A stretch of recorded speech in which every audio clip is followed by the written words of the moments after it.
Alors bonjour, on va tester la lame de scie là, avec le support que j'ai fait là sur le petit bout de laiton que je voulais faire avec la fraise là dans la dernière vidéo, mais que c'était trop petit en diamètre. Donc là je vais m'amuser à tailler des dents avec ça. Alors bon, c'est pour histoire de m'amuser à faire ça, hein. C'est pour voir si on peut faire quelque chose avec ça ou pas. Normalement c'est pas ça qu'on utilise, hein. On utilise des fraises spécifiques, hein, bien sûr, et qui sont en fonction du diamètre du pignon, hein. On a des séries de fraises et un plateau à trous qui permet d'avoir une précision au niveau d'écartement des dents. Là, j'ai fait ça à l'arrache, on va voir ce que ça donne, hein. Donc là, j'ai commencé un petit peu, il y a quelques dents ici, là, et puis on va finir, et puis on verra ce que ça donne, hein. Allez, on y va. On est en route.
Voilà, terminé. On a fait le tour. On va regarder ce que ça donne.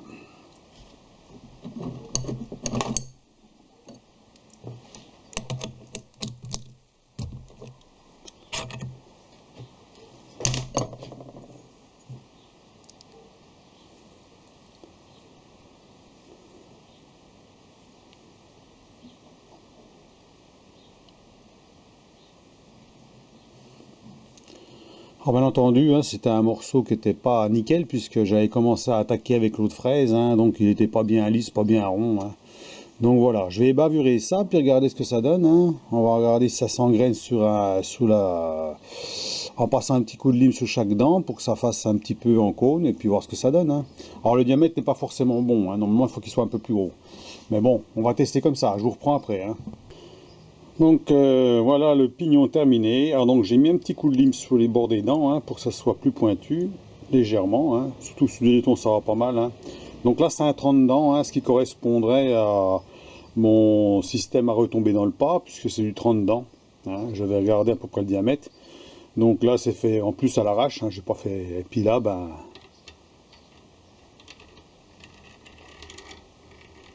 Il s'adapte.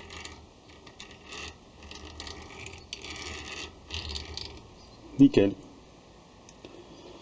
Donc en fait on peut faire des petits pignons comme ça avec une fraise scie, hein, une fraise scie ça va, hein, donc pour 1 mm, comme elle fait 1 mm, hein, donc ça fait du pas de 2, voilà. Ouais, il est pas mal mon petit pignon là, donc c'est mieux qu'avec la fraise celle-là hein, que j'avais faite, parce que là le problème c'est que c'est trop petit, hein. On est trop petit.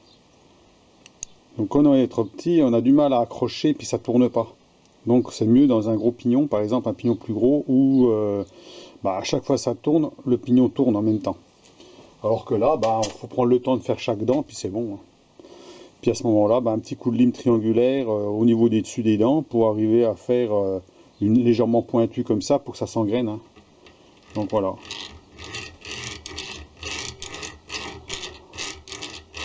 Nickel. Hein. Donc en fait, il n'y a pas besoin d'en acheter, hein, on peut le faire. Mais enfin, il faut quand même avoir un plateau diviseur quand même. Hein. Bon, voilà. Moi j'en ai un, mais bon, voilà. Hein. Donc là, en plus, vu le diamètre, le nombre de dents, il suffit de faire le calcul, hein, grosso modo, pour pouvoir avoir 30 dents sur le diamètre. Hein. Donc il faut faire 3 tours. Hein. 3 tours sur le diviseur pour arriver à faire chaque espacement de dents. Voilà. Et bien entendu, si le pignon est plus gros, ce ne sera pas la même. Hein. Donc on va faire des plus ou moins grosses dents. Hein, voilà. Donc voilà pour la petite vidéo du test sous la fraise scie. On fera peut-être des autres tests dessus. Hein. Mais bon, ce que je voulais essayer de faire, c'est ça. Et puis c'est plutôt réussi. Voilà. Donc on peut faire des pignons comme j'avais acheté pour ça. Voilà. Donc il s'engraine dessus. Hein. Voilà. Donc il faut faire le même diamètre que ça normalement. Ah, voilà.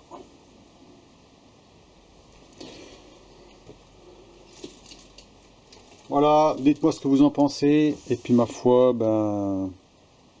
à la prochaine. À plus. Au revoir.